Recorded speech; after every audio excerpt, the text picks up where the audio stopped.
Salut à tous, on se retrouve aujourd'hui pour parler du Paris Saint-Germain ce lundi 15 avril. On commence tout d'abord avant de parler de la Ligue des Champions, on va parler rapidement de la Ligue 1. Le PSG n'a pas joué ce week-end parce que le match contre Lorient a été reporté au mercredi 24, là, dans 9 jours. Mais au classement, le PSG fait une bonne opération sans jouer. Pourquoi? Parce que Brest, deuxième, s'est incliné à Lyon, qui est un futur adversaire du PSG en Ligue 1, dimanche prochain. Le PSG reçoit Lyon au Parc des Princes. Donc Brest n'a pas pris de points. Le PSG du coup garde ses 10 points d'avance sur l'équipe de Brest sans avoir joué, avec un match en moins. Donc voilà, le titre de Ligue 1 se rapproche encore de plus en plus, bien sûr, pour l'équipe du Paris Saint-Germain.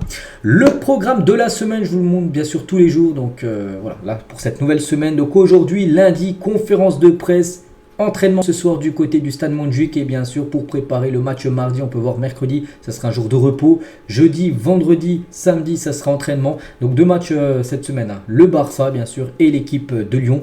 Mais nous, on pense beaucoup, bien sûr, à ce match retour. Parce que là, on a J-1 de ce match où le PSG n'aura pas le choix. Le PSG à -1, on va dire, en termes de but, en différence de but. Si on prend en compte, bien sûr, le résultat du match aller. Donc, il faudra absolument s'imposer demain avec le plus de buts possible. Mais déjà, s'imposer. Comme ça, il y aura au moins les prolongations.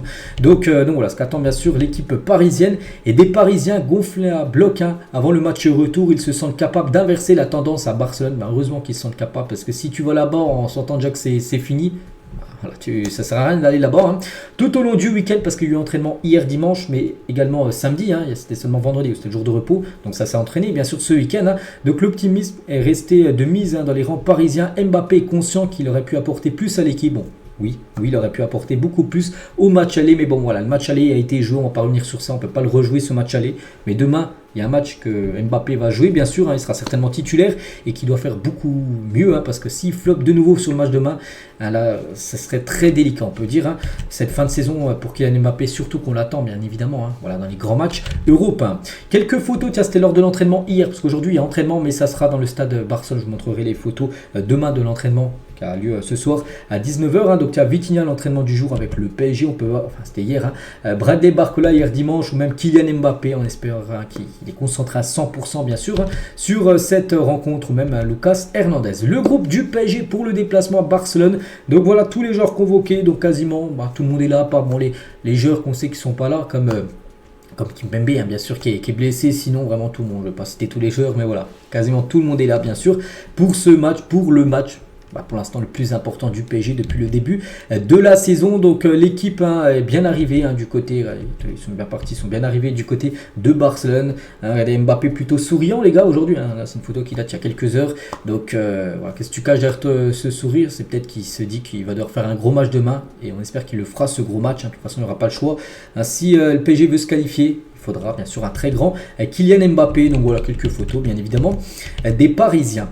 Et si Warren Zaïre, concernant la compo de départ pour demain, il y a quelques indications. Donc si Zaïre devrait retrouver sa place de titulaire, heureusement. Donc déjà ça a été un gros point d'interrogation, son remplacement lors du match aller. Pourquoi il a commencé sur le banc, on ne sait pas. Bref, on n'est pas Luis Enrique, c'est Luis Enrique qui a fait ses choix. Bref, il devrait déjà retrouver sa place de titulaire. Bonne nouvelle. Contre le Barça, une hésitation existe entre Fabien Ruiz et Ugarte. Moi je partirais sur Ugarte, voilà, je ne vous cache pas. Fabien Ruiz, on a vu au match aller, c'est plutôt léger. Je mettrais Ugarte vraiment dans un match où il va falloir aller au combat, tout ça. Je partirais sur Ugarte. Après voilà, c'est Luis Enrique qui décidera. Et en attaque, Bradley Barcola a été une des satisfactions du match aller lors de l'entrée. Mais la présence de Ramos dans le 11 n'est pas non plus à exclure. Donc voilà quoi pourrait ressembler le 11 du PSG pour demain. Un 11 qui me fait un peu plus plaisir que celui du match aller. Donc déjà Donnarumma, en espérant que Donnarumma ça soit bon, parce que là, les 3 buts lors du match aller, les 3 il est quand même fautif dessus. Donc Nuno Mendes, bien sûr, il a été très bon match aller, titulaire. Hernandez, Marquinhos, ça fait plaisir déjà le retour de Marquinhos dans l'axe, avec Hernandez, Beraldo sur le banc, tant mieux. Et Hakimi retrouve sa place de défenseur droit. Donc voilà, déjà c'est la défense type, on peut dire, vu qu'Hakimi était suspendu. Donc là, retour d'Hakimi. Donc milieu de terrain, Zaïre, milieu de terrain enfin, Vitinha et Fabien Ruiz ou Ugarte. Donc là, ce serait plutôt Fabien Ruiz. J'espère que ça sera Ugarte. Je préfère Ugarte à Fabien Ruiz. Voilà, en plus Ugarte, je préfère Ugarte, on va dire, pour ce match de demain. Et devant, donc Mbappé, Bradley Barcola et Ousmane Dembélé. Voilà, ça pourrait être ça d'après Le Parisien, enfin le journal Le Parisien. Et sur Téléfoot hier, ils ont montré aussi une compo. Bon, ce serait quasiment pareil. Voilà, pareil pour la défense, tout ça. Ce serait juste plutôt, ils ne mettraient pas Bradley Barcola, ils mettraient plutôt Mbappé à gauche, Dembélé à droite, et soit Ramos ou Kolo Muani. Voilà, la seule Le seul point d'interrogation, Ramos ou Colomboigny ou Bradley Barcola, et soit Fabien Ruiz ou Ugarte. Voilà, sinon le reste, les gars, ça serait quasiment ça. Là, c'est marqué Hernandez ou Danilo. On pense pas que Danilo, les gars, sera titulaire. Ce sera Marquinhos et Hernandez, je pense. Et Beraldo, surtout sur le banc, et bien sur le banc, Beraldo, parce que le match aller a été une catastrophe pour lui. Face au Barça, donc lors du match aller, Luis Enrique a utilisé quand même son 39e 11 de départ, différent 43 matchs. Ça aussi c'est un problème bien sûr parce qu'en gros les joueurs ne jouent jamais avec les mêmes joueurs que en gros sur 43 matchs, 39 fois il a changé de 11 et parce qu'il le dit hein, lui il veut concerner beaucoup de joueurs. Il a dit que le PSG c'est pas un groupe de 11 joueurs mais plutôt de 25 joueurs, donc enfin 22, 23 joueurs, et c'est pour ça qu'il fait beaucoup de rotation. Mais quand tu fais beaucoup de rotation, bah, des fois tu as le manque de connexion, tout ça, et ça se ressent peut-être sur certains matchs comme le match bien sûr contre l'équipe du FC Barcelone. Hakimi accompagnera Luis Enrique en conférence de presse ce lundi à 13h. Voilà, il y a toujours l'entraîneur et un joueur en conférence de presse lors des matchs de Ligue des Champions. Bah, ça sera Hakimi les gars qui sera présent. On reviendra bien sûr sur ce que dira Hakimi et Luis Enrique dans l'édition de demain où on fera bien sûr l'avant-match. Et Hakimi les gars, donc lui il a très mal vécu son absence lors du match aller. Il est extrêmement motivé avant le match retour. Il a vite compris ce que son coach attendait de lui et ne l'a pas déçu. En pleine confiance, il s'éclate. Son absence a déstabilisé l'arrière-garde, c'est vrai, parce que du coup c'était Marquinhos à droite et du coup c'était Hernandez et Beraldo qui a dû jouer, parce que si Hakimi n'aurait pas été suspendu, on pense que ça aurait été la même défense que la défense qui devrait être alignée demain.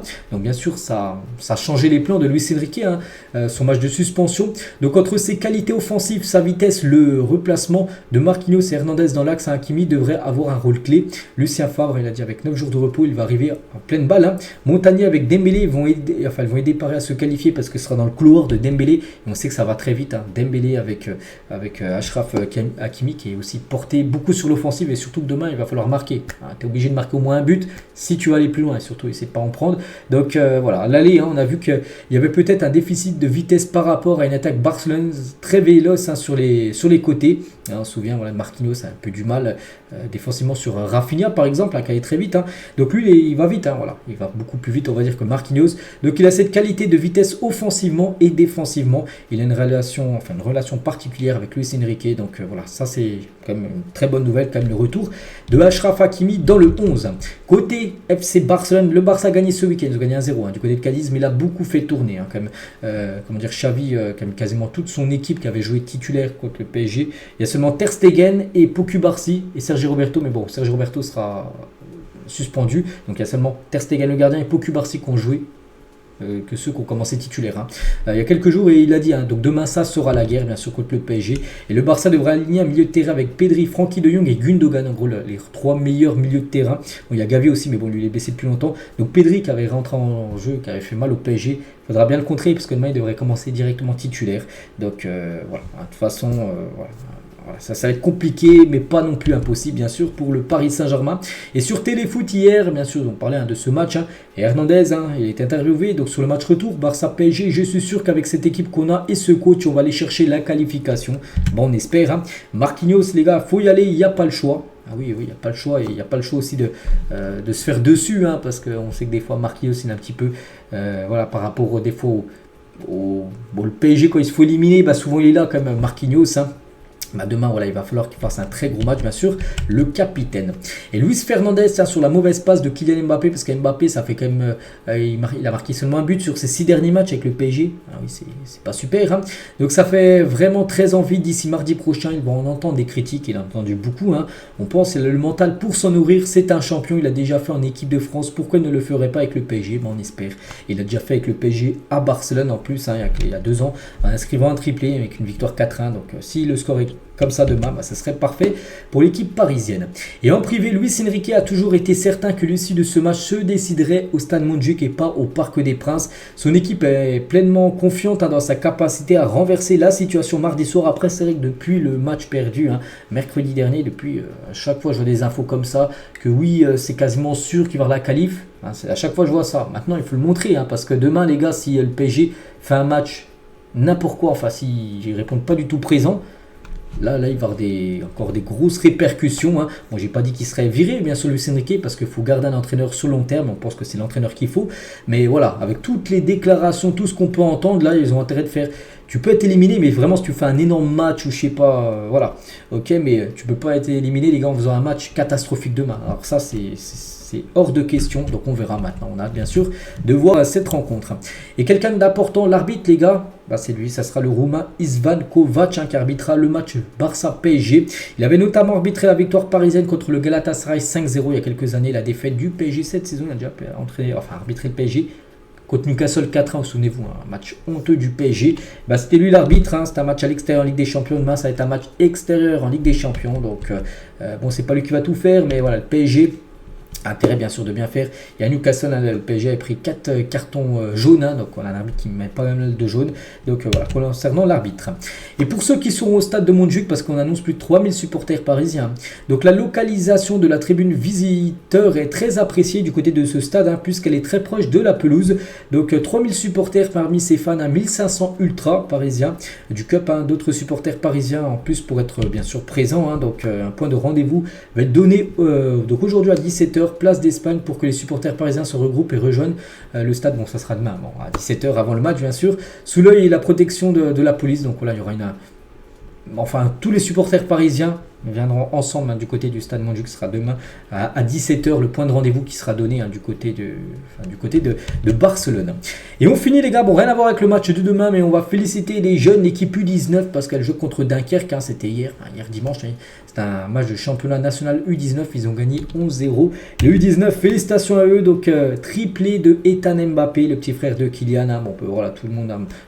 11-0, quasiment toute l'équipe aurait pu marquer, mais bon, il y a des joueurs qui ont marqué pas mal de buts comme Sangaré doublé, Njantou doublé, puis tous les autres là les gars ont marqué un but, donc voilà, félicitations bien sûr aux jeunes parisiens. Donc voilà les gars ce qu'il y a à dire aujourd'hui, j'espère que ça vous a plu, on se retrouve demain, donc demain la vidéo sortira plus tôt parce que demain jour de match, hein, bien sûr, donc voilà, on se retrouve bien sûr demain pour parler et faire l'avant-match de ce Barça PSG. Bonne journée à vous et à demain.